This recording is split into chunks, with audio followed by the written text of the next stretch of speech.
بسم اللہ الرحمن الرحیم۔ ناظرین، رمضان کا خوبصورت مہینہ جاری و ساری ہے۔ محبوب کریم رؤوف الرحیم صلی اللہ علیہ وسلم کی ایک بڑی خوبصورت حدیث ہے۔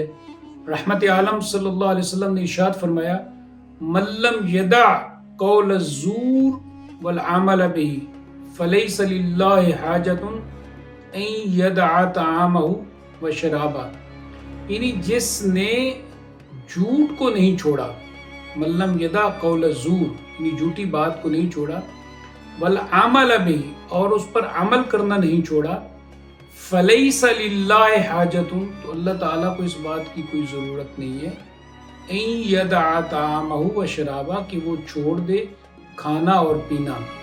یعنی صرف کھانا پینا چھوڑنا جو ہے وہ روزے کا مقصد نہیں، اس کے ساتھ اپنے اوپر ان تمام اخلاقی پابندیوں کو نافذ کرنا جن کا دین تقاضا کرتا ہے، اور ان میں حیا بھی ہے، ان میں حفاظت ہے، لسان کی بھی یعنی زبان کی بھی حفاظت ہے، شرمگاہ کی حفاظت بھی ہے، اور اس کے ساتھ دیگر جو اخلاقی پابندیاں ہیں ان کو قبول کرنا بھی ہے۔ اور ایک برا اخلاق جو ہے یا برا خلق جو ہے وہ جھوٹ بولنا ہے۔ تو اگر ایک شخص نے روزہ بھی رکھا ہوا ہے اور وہ حلال چیزیں تو چھوڑ رہا ہے، کیونکہ کھانا پینا حلال تھا، حلال تو چھوڑ رہا ہے لیکن حرام نہیں چھوڑ رہا، تو آپ علیہ الصلوۃ والسلام نے فرمایا تو اس کا روزہ اسے کوئی فائدہ نہیں دے گا۔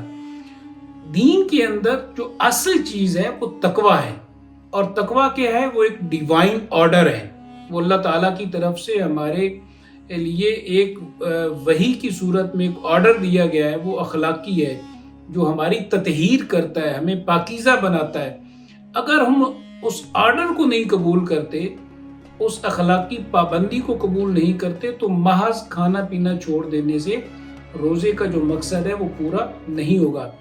تو اس ماہ رمضان میں اگر ہم اپنے سے عہد کریں کہ ہم نے روزے کو اس کی مقصدیت کے ساتھ رکھنا ہے، تو پھر یقیناً اس کا ہمارے باطن کو بھی فائدہ ہوگا، ہمارے ظاہر کو بھی فائدہ ہوگا، اور روزے سے سوسائٹی میں بھی فائدہ ہوگا۔